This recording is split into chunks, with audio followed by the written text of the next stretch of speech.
জীবন মানেই যুদ্ধ। প্রতিটি মুহূর্তেই জীবনের যুদ্ধ। যুদ্ধ ছাড়া এক পাও চলা যাবে না। জীবন মানেই যুদ্ধ। আজকের মতো যুদ্ধ শেষ। আজকের মতো নয়, এখনকার মতো যুদ্ধ শেষ। এখন আবার নতুন যুদ্ধক্ষেত্রের উদ্দেশ্যে রওনা দিচ্ছি। আজকের মতো যুদ্ধ শেষ। আজকে সকাল থেকে উঠে কি যুদ্ধ করলাম তার ফিরিস্তিটা একটু দিই। ঘুম থেকে উঠেছি সকাল 5:15।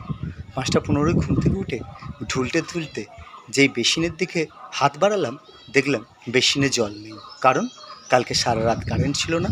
সন্ধ্যাবেলা একটু ঝড় বৃষ্টি হওয়ার পরই কারেন্ট চলে গেল, আর সারা রাত কারেন্ট আসেনি। বেসিনে জল নেই। এদিকে কলিং বেল ঘন ঘন পেটের মধ্যে ডাক মারছে। কি করা যায়? উপায় তো কিচ্ছু নেই। প্রকৃতির ডাকে তো সাড়া দিতেই হবে। হঠাৎ মাথায় এলো, ছাদের মাথায় গামলাটা বসানো ছিল, ওর ভিতরে একটু জল জমলেও জমতে পারে। এই ভেবে ছাদের মাথায় উঠে দেখি, হ্যাঁ, আমার অনুমান মিথ্যে নয়। 2 বালতি মতো জল ওর ভিতরে জমেছে। সেই জলটুকু নিয়ে প্রাতঃকৃত্য যা হোক করে সারা গেল। কিন্তু এই গরমকাল স্নান করব কোন জলে? আর বাড়ির এতগুলো লোক, তারাই বা প্রাতঃকৃত্য বা সকালের বেলার যে কাজকর্ম সারবে কী করে? কারেন্ট আসবে কখন তার তো কোনো ঠিক ঠিকানাই নেই। যাই হোক, বেরোলাম জলের সন্ধানে। প্রথমেই গেলাম সেজু কাকিমাদের বাগান বাড়ির কলটায়। অনেক দিন ব্যবহার হয় না, জল নেই, জল নেমে গেছে। তারপরে গেলাম কালীতলায় সরকারি কলে। দেখলাম কল খুলতেই হরহর করে জল বেরোলো। কিন্তু ও মা, কপাল আমার নেহাতি মন্দ। আধ বালতি জল হয়ে দেখি জল শেষ হয়ে গেল।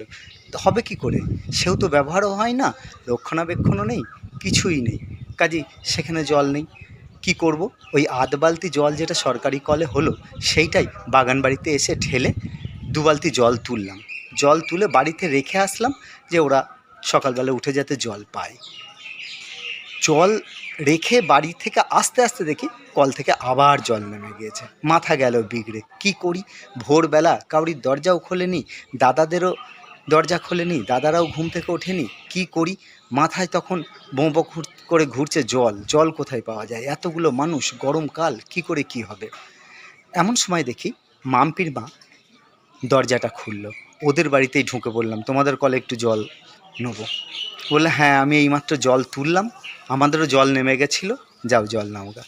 2 বালতি জল বাড়িতে রেখে এসে কোনো রকমে স্নান করে সকালবেলার ট্রেন ধরলাম। জানেন মশাই, এই ভিচিকিচিতে সকালবেলায় দাঁতটা পর্যন্ত মাজা হয়নি।